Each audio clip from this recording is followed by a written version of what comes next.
Eto, pag-usapan natin, ito isang kapal mooks pa. Isa pa tong kapal mooks. Ay, nako. Naniniwala si Justice Secretary Jesus Crispin Remulla na hindi magiging problema ang kinakaharap niyang reklamo kaugnay sa pag-aresto kay dating Pangulong Rodrigo Duterte para sa kanyang pinaplanong aplikasyon bilang susunod na ombudsman. Nakatutok si Jonathan Andal. I think that I have a lot to offer there. Yan ang sagot ni Justice Secretary Boying Remulla nang tanungin sa kanyang planong mag-apply bilang bagong ombudsman. Ipinaalam na raw niya ito kay Pangulong Bongbong Marcos. I told a mutual contact that I was very interested. Ano po sagot ni President? Wala naman, wala sinasabi. I'm submitting my application by Friday, before Friday. Hanggang July 27 na lang ang termino ng kasalukuyang ombudsman na si Samuel Martires. Ang mga gustong pumalit sa kanya may hanggang Biyernes o July 4 para magpasa ng aplikasyon sa JBC o Judicial and Bar Council na siyang sasala at magrerekomenda sa Pangulo ng mga pangalang pagpipilian nitong i-appoint bilang ombudsman. Pero si Remulla, meron pang kinakaharap na reklamo sa ombudsman na isinampa ng Senador Amy Marcos tungkol sa legalidad ng pag-aresto at pagdala kay Pangulong Rodrigo Duterte sa ICC o International Criminal Court. Okay lang yun. The JBC can always evaluate that properly. Pero hindi naman po yun conflict na. I don't think so. ang tanong. Ganda ng tanong ng report. Pero hindi po ba conflict yun? Kasi ito meron pa tong kinakaharap na reklamo o demanda sa ombudsman na hinain ni Amy Marcos. Ang tanong, hindi ba yun magiging conflict? I don't think so. Coming from a person, hindi raw magiging conflict na meron siyang kinahaharap sa ombudsman, coming from a person na sinabi niyang ipapa-aresto niya pag pumasok ang ICC. Walang karapatan ng ICC dito. Hindi papapasukin ng ICC dito. This is the same person na nagsabi nun. Na nagsasabi ngayon na hindi conflict of interest kahit meron siyang kinaharap sa ombudsman at siya pa ang magiging ombudsman. Naniniwala pa ba kayo sa sinasabi nito?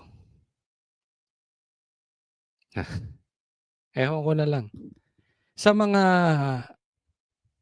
nangyari dito kay Boying, siguro hindi lingid sa inyo yung kinaharap nito.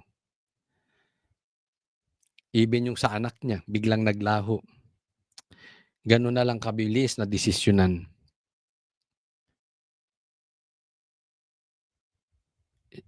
Siya pa ang hindi ko alam kung gaano katindi kakapal ang mukha nito.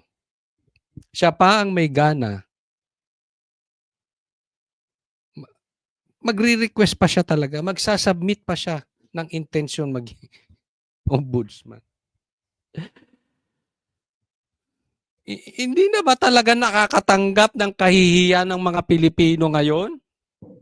Basta maupo sa power. Yung isa naman, na si Abante, talo na nga, siya pa ang pauupuin. Hindi man lang may kahihiya na, teka muna, ayoko umupo. Hindi ako nanalo. Diba? Wala na bang kahihiya ng mga politiko natin? Ganyan na kaiitim ang pagmumuka? I don't think so.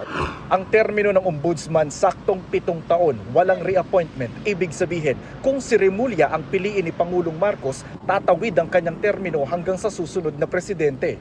Makapangyarihan ng ombudsman, kaya nitong magsuspende at magpatalsik ng mga opisyal ng gobyerno, gaya ng dismissal noon kay dating Banban Mayor Alice Go.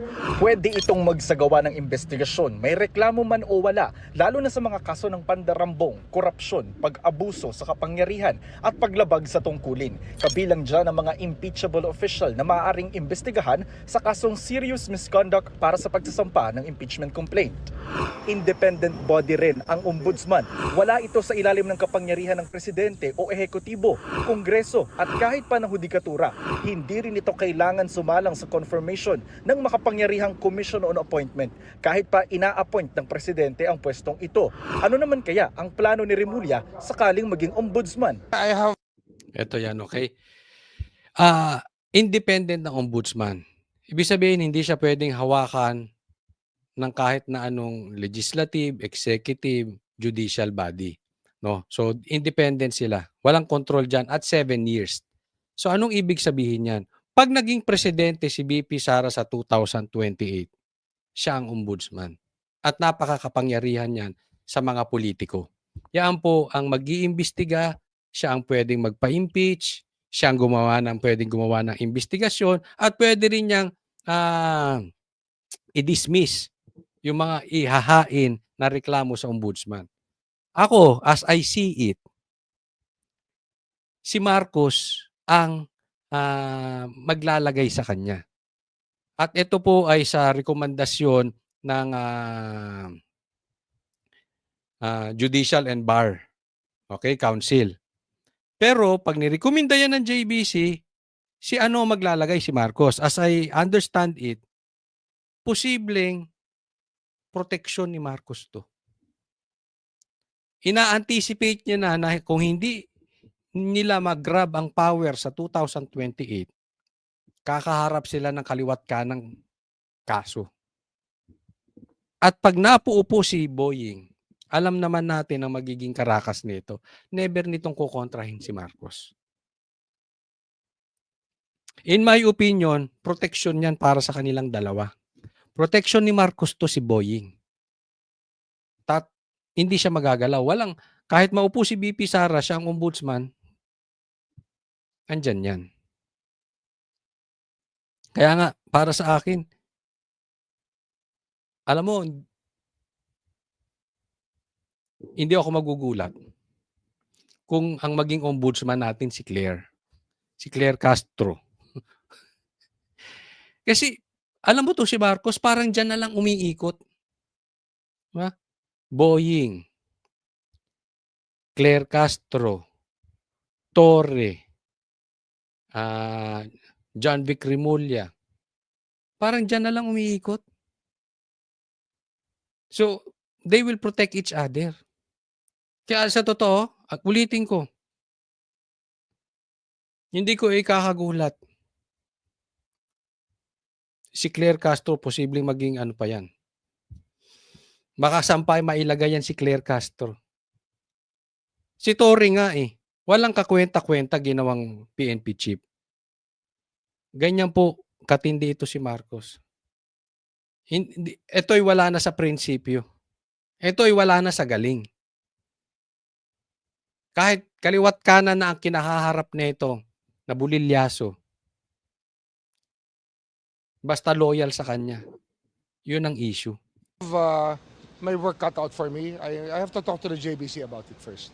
I think the JBC is in the best position to appreciate whatever I have to offer.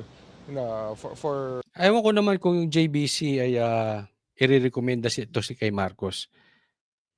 Well, magkakaalaman tayo kung gaano kalalim ang ombudsman, kung gaano kalalim ang JBC, kung gaano kalalim itong si Marcos talaga. Pero pag ito naging ombudsman pa, wala na talaga. Wala na talagang patutunguhan ng Pilipinas. Wala nang aasikasuhin ang gobyerno ni Marcos kundi pamumulitika. as ombudsman.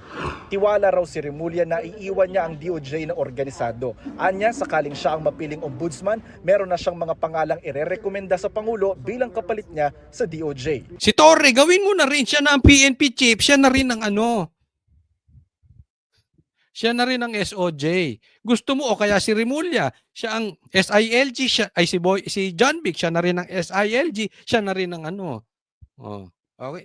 Siya na rin ang SOJ. O gusto mo si Tambaluslos. Para sa GMA Ay nako.